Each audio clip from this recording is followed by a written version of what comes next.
Today, I will be talking about the Fishman Island arc, more specifically the first half up through the end of Jinbe's backstory, explaining the politics of this location and his history with Arlong. In my last One Piece video, we left off with the Straw Hats finally descending into the sea after reuniting on the Saobody archipelago, and now, at long last, we get to see what the deal is with this long built-up location. Beginning right where we left off, the Straw Hat crew's whole journey beneath the waves was an awesome visual to behold. I actually cannot think of the last time we've had an extended sequence of the Straw Hats sailing anywhere that lasted more than an episode since, I don't even know, maybe the Alabasta saga? And I think this was the perfect setting and time to showcase this adventure. We get snippets of the crew interacting with each other after such a long time apart, re-establishing the group dynamic, but we also get taken on a tour of the deep blue sea. And this trip down 10,000 meters to Fishman Island was a great visual spectacle.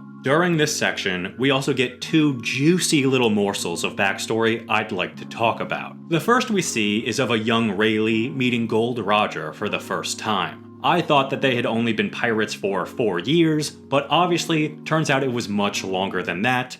But we also see that the Straw Hat was Gold Roger's before it was Shanks's. Did we know that already? Either way, I'm not sure how I feel about that. Seems a little too on the nose at this point. I liked it a lot more when it was just Shanks's hat and not this intergenerational pirate heirloom, but maybe I'll come around on that idea. Next up, the Straw Hats all finally get on the same page about Bartholomew Kuma. They realize he pretty much saved all of their asses, but we also find out that Kuma protected the Thousand Sunny over the last 2 years while everyone was separated. His last wish was to have his newly robotized body programmed to defend the Sunny until the Straw Hats returned. What a nice man.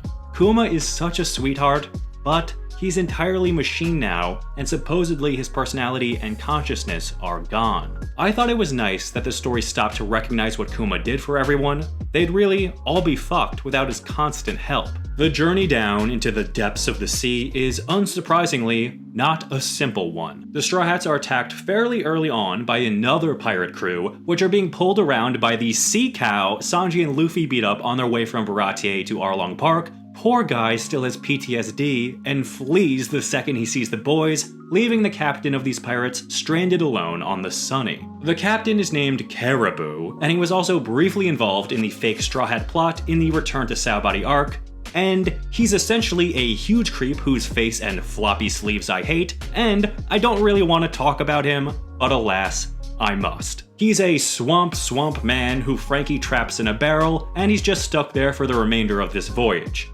Onto some characters who don't freak me out. Luffy, Zoro, and Sanji go out to fight a mighty kraken and really show off some of their new moves. This is when we get to see Luffy's elephant gun, and whoa, what the hell is that? It seems like he can harden his body, but I cannot tell if this is just an evolution of his rubber abilities, or if this is somehow hockey related. After some classic Straw Hat separation antics, Luffy has tamed the Kraken and uses it to bring the whole crew crash landing down near Fishman Island. We've finally made it. Here we are, ladies and gentlemen, the long built up, wondrously majestic Fishman Island, where there are mermaids galore, and oh my god, Sanji's dead! Wait. He's still alive, but he's barely breathing. We will get back to that in a moment. First up, I should introduce the two villainous forces of this arc that are going to become critical to the story in a short while. The first ones we see are the crew of the Flying Dutchman. We actually meet them right before the Kraken hauls ass towards Fishman Island. We will learn more about Vanderdecken as the story goes on. The next group confronts the Straw Hats at the bottom of the sea before they enter the big bubble that is Fishman Island proper. They are the new Fishman pirates who know all about the Straw Hats' defeat of Arlong, but also their relation to Hachi and assault on the world nobles, so essentially, they have no idea how to feel about the Straw Hats, but they offer them a choice. Join them or be sunk. What do you think they choose? Coup de burst, baby! Bye bye fish fuckers, we're going barreling into the bubble. This group of enemy pirates are really the most significant antagonists of the section I'm going to be covering, and they are led by a delightfully eyelashed fishman named Hordy Jones. I have to say that this arc does a really good job of planting the seeds for its narrative early, and then slowly filling in the gaps for the audience. Oda's ability to structure a story like this is honestly beyond impressive. But now, we're onto the Fishman Island, where of course, the entire crew gets separated, as is tradition. Luffy, Sanji, Chopper, and Usopp all end up being taken in by Kami, and most of the plot from here is just some good old-fashioned reunion talk, but then, my friends, oh but then, Sanji goes to heaven, and it's so damn funny. Sanji's obsession with seeing some sexy mermaids has long been built up, and his overwhelming joy being there is a delight. He is such an utter lunatic. Unfortunately, when the princes of the kingdom come around looking for the Straw Hats, Sanji finds himself hiding beside some voluptuous bosoms, and the man simply cannot take it. Sanji begins gushing blood in classic horny dude anime fashion, and yet this actually becomes a plot point with real stakes. It's only in One Piece that the story can take such a serious turn for such an incredibly dumb reason. Typically, a nosebleed like this is meaningless, but for the show to say that Sanji lost so much blood that he's in critical condition, and that then leads to the crew trying to get a blood donation for him, which reveals the underlying racial tensions between the fishmen and humans, is an insane avalanche of writing brilliance. Also, don't think I didn't hear that Sanji has a very rare blood type. You think I'm not combing through every single detail we get about Sanji? I'm clinging onto the smallest passing comments because I will learn more about this character, even if it kills me. Anyway, Sanji eventually does get a blood donation from two Okama pirates who are more than happy to provide a distraught Sanji with as much blood as he needs. Kami has offered up the Mermaid Cafe, her place of employment, as a spot where the group can tend to Sanji in peace. We also meet Madame Charlie, a mermaid who can see the future. Skipping ahead a bit, unsurprisingly, Charlie has a vision of the Straw Hats involved in some nonsense and freaks out. Personally, I didn't need some forced foreshadowed prophecy that we all know is bullshit in this story. Maybe Madame Charlie becomes more important later on, but at the beginning, this just felt super forced and unnecessary. Next, Luffy and Usopp travel with Kami to meet Papag, who is a super celebrity back home with a mansion in Fishfurly Hills, which is so dumb, I can't help but smile. Turns out Brook, aka Soul King, is already with Papag, talking with some fine mermaid ladies. We also find Nami demanding lower prices at Papag's clothing store, and find out that Frankie went to find relatives of his mentor Tom, and Robin went looking for some history stuff. Frankie seeking Tom's relatives to tell them about Tom's life and introduce himself was a really sweet idea, and Robin seeking another poneglyph is long overdue. Last one we saw was at Skypiea. Okay, for the sake of time, and because this is kind of when the arc begins to drag a bit, I'm gonna rush through the next section, highlighting my thoughts on some key moments, but largely steamrolling through into the real interesting stuff later on. So, King Neptune arrives to take the Straw Hats to his palace for a feast because they saved the mermaid princess's pet shark from the Kraken. When they arrive, rumor of their supposed crimes have reached the ears of the king's advisors, and they want to arrest the Straw Hats. These crimes include Madame Charlie's bullshit prophecy, and the other is the kidnapping of mermaids, which was done by the Swamp Barrel Boy everyone forgot about. Happy, I was forced to talk about this sludgy fuck again. Meanwhile, we see Hachi confront Hordy Jones about his mysterious plans. Hachi limps in, demanding that Hordy stop his scheming, only to get absolutely fucked up.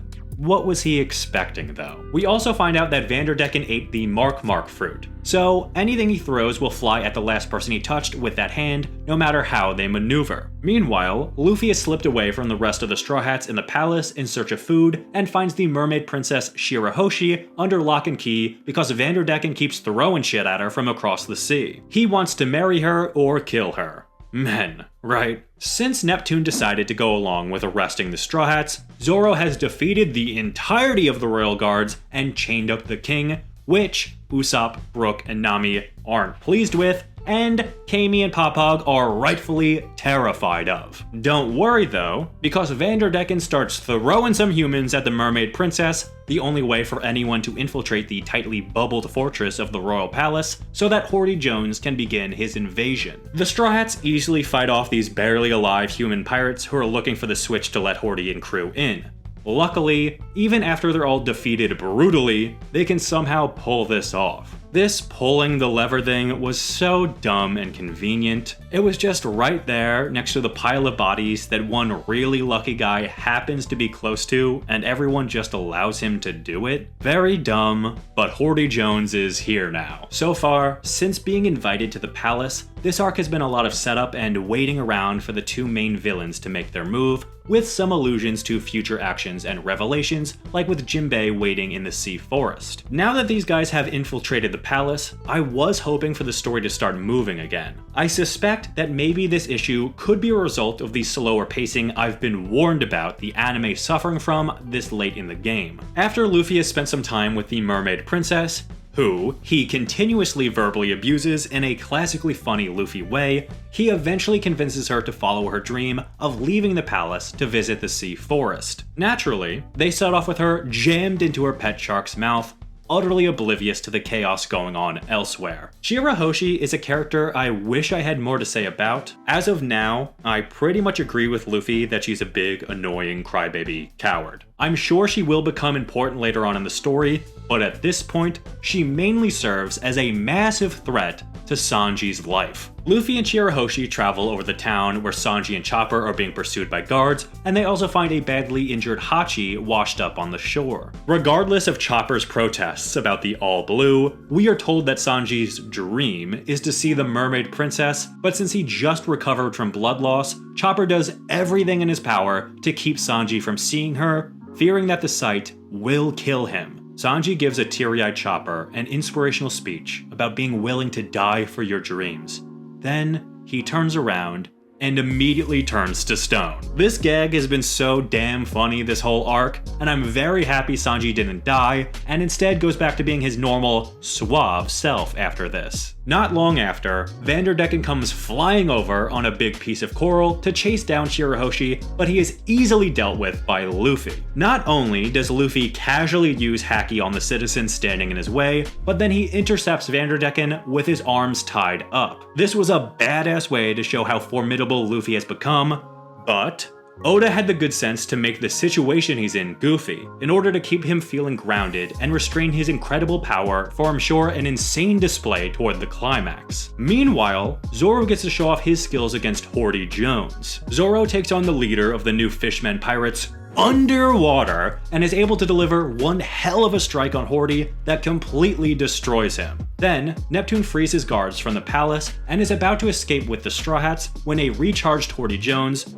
fresh off some energy steroids, grabs the king and prevents everyone from leaving. But Nami and Cammy manage to escape. All roads have been leading to the Sea Forest for some time. Frankie is actually already there with Tom's brother in order to get some fresh coating down on the Thousand Sunny. Robin passed through on her mysterious journey. We are shown Jinbe is waiting in the Sea Forest for Luffy, who was supposed to receive a message from the princes that never reached him, but he and his squad are heading over anyway. And Nami, having heard where Jinbe is waiting, decided that the best course of action was to head over there and seek his help. Once she saw the chaos going down in the palace, she had the foresight to know this was going to be another insane predicament they found themselves in and could use all the help they could get. It's really not lingered on too long, but I appreciated how well Nami is written in that moment. She remains useful by actually using her brain. Now, we've arrived at the section of this arc that, honestly, I've been dying to talk about because it's by far the most interesting and dramatic.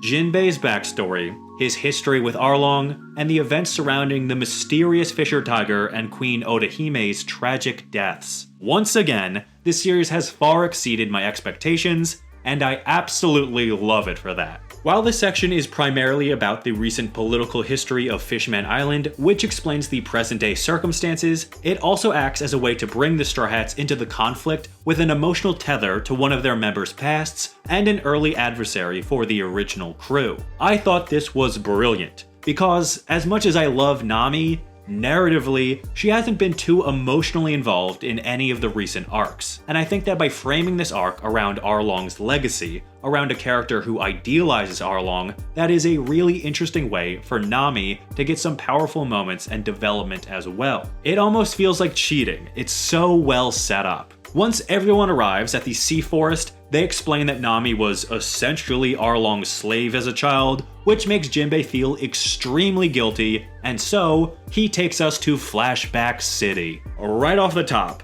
look at Jinbe's little blonde locks. So adorable. Is that his natural hair, or was he going through a phase? We also are introduced to Queen Orihime, who honestly comes across like a full-blown bipolar psycho, especially in this introduction, but her heart is in the right place. Orihime wants to move Fishman Island closer to the surface world so that the fishmen can become closer with the humans, but because of how humans treat fishmen, the citizens are less than delighted at the prospect. We are also introduced to Fisher Tiger, a weary traveler with the respect of the king, who used to run the Fishman district of the city, where gangs of fishmen operate, including Arlong and his pirate crew, and it's also where Jinbe grew up. Just like Boa Hancock told us at Amazon Lily, Fisher Tiger led a slave revolt out of Mary Joie, and now he has to be a fugitive of the world government. He forms the Sun Pirates, which Jinbe and all of Arlong's crew join, hence the shared sun tattoos. From here, the story cuts back and forth between the adventures of the Sun Pirates fighting off marine assailants and the Queen harassing the citizens of Fishman Island for signatures to get the island to relocate. The thematic purpose of this flashback is to explore race relations, the origins of bigotry, supremacy mindsets, and revenge on oppressors in a masterfully unique way. These themes really come to a head when Fisher Tiger takes on a quest to bring a young human slave girl, Koala, back to her home island. The tension this causes amongst the crew is delicious drama that informs so much of the character personalities of the Sun Pirates. At first, the crew is upset they're transporting a human, but seeing that she's an afraid and abused little girl, Tiger makes a move. To show that he's not like the Celestial Dragons, and by extension the world government, he drops his weapon overboard, sacrificing his tool of superiority and oppression to show the girl that he has no plans to hurt her or even threaten her. After this, Koala finally breaks free of her slave mindset and unleashes her tears. This point in the story is also when Arlong and Jinbe begin to take diverging paths. At the beginning of the Sun Pirate journey, we see that the two men are similar in their attitudes towards humans, killing Marines against Fisher Tiger's wishes. But once this human girl comes aboard, Jinbe comes to understand that she's just afraid because of how she was raised and comes to care for Koala, while Arlong remains sulking in the background, ready to preach about the sins of humans at every turn. This idea of racism being instilled in us at a young age, and because of unfamiliarity, was a really well set up and perfectly simplified explanation. They don't know each other, so they fear each other, and that goes along excellently with the Queen's story of fighting to be closer to the humans. It was damn good writing. Yet, we see that even though Tiger accepts this truth, he is torn between his unbearable hatred for them and his desire to see the world become a better place. After Tiger returns Koala to her home, it's very obvious that she deeply cares for Tiger and the rest of the Sun Pirates, proving Orihime's point that if the two races were in contact more, that bigotry could be rooted out. Unfortunately, the townsfolk called the Navy on Tiger, and he is badly injured in an ambush. He gets taken back to the ship for treatment, but refuses to take any human blood, the blood of hatred. He wants no help, nor pity, nor mercy from humans, and is willing to die for it. At the same time, he laments the state of the world. He wants so badly for humans and fishmen to get along, but he reveals that he wasn't just a brave man who went to Mary Joie to free the slaves. He was in fact a slave himself. He experienced firsthand humans at their most cruel, and he cannot forgive them. Yet, before dying, he reflects that Orihime was right. These final moments of Tiger's were extremely powerful, and they clearly resonated with Jinbe as he takes them to heart, while Arlong lashes out at the humans and goes back to kill the Marines, only to be captured by Kizaru, who wears a lovely hat. Just wanted to say that. Back on Fishman Island, word of Tiger's death has soured everyone on Orihime's plan to relocate, and they all take back their signatures, which finally causes this woman, this fucking brave, resilient woman, to pop open a couple bottles and tell these fish peeps what she really thinks. Orihime's drunken speech is a masterclass in character writing. Not only does her personality shine through, but you really get at the heart of what drives her. And through this speech, the story doubles down on why she is right. She is not concerned about the present. Her goal is to make a better future, one that cannot be fostered in the depths of the sea, as that will only allow the cycle of hatred to continue, but instead, one under the sun, where they can make even the most bigoted humans face them as their true selves and overcome racism through hardship as a people. This was wonderful, and nice to see this lady cut loose. She should make drunken announcements to the kingdom more often. Not long after, Jinbe, the new captain of the Sun Pirates, gets an offer to become a warlord, which he accepts much to his crew's shock, but he does so in order to allow any former slaves on his crew to have their crimes annulled by the government. Also, through doing this, he developed a stronger connection between the fishmen and the world government, which benefits Odahime's goal that Jinbe has clearly become more sympathetic to. This deal also allowed Jinbe to free Arlong from Impelled Down, but Arlong is pissed at Jinbe, sharing the sentiments of other fishmen that he's essentially become a race traitor. And I was so happy to see that Jinbe was easily capable of beating the shit out of Arlong, furious with him that he won't honor Tiger's will. This leads to the split of the Sun Pirates, where Arlong then heads to the East Blue. Meanwhile, Odahime finally has her chance to prove that relations between fishmen and humans are possible, even with the worst of them.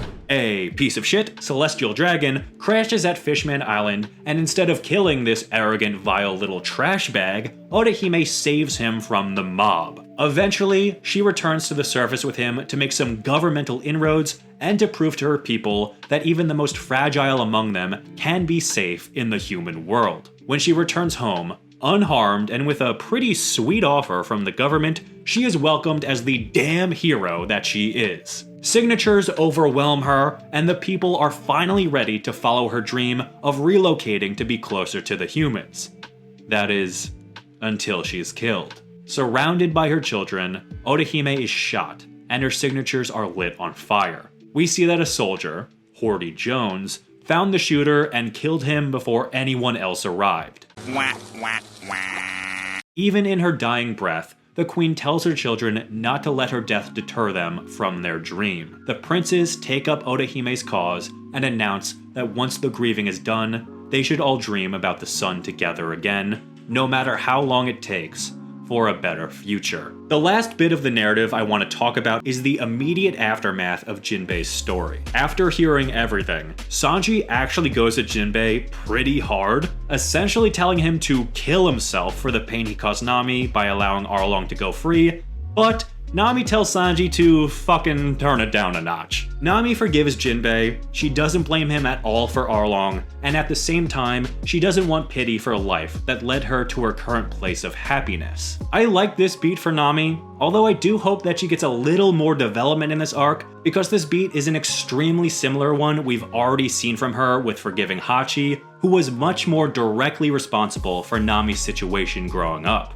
There's a ton of stuff that I didn't cover here, like Shirahoshi being some legendary princess who can talk to sea kings, Vanderdecken wanting to use her to, I guess, get rich somehow, and I really barely touched on the royal family at all, but I will be talking through all of that good stuff come the next video when I finish up this arc. Overall, I thought that the first half of the Fishman Island arc was spectacular. The best parts so far were the stories of Fisher Tiger and Queen Odahime. The trend that began with the Saobari Archipelago arc, a story of bigotry and supremacy, really comes to the forefront in this arc. The story does a fantastic job of setting up this endless cycle of hatred, but more than that, it provides a way for both races to make a step forward toward positive change. However, Horty Jones, an extension of Arlong's hatred, is the one thing blocking that progress, and even without really knowing Horty yet, the story already has provided him with a motivation that the viewer can understand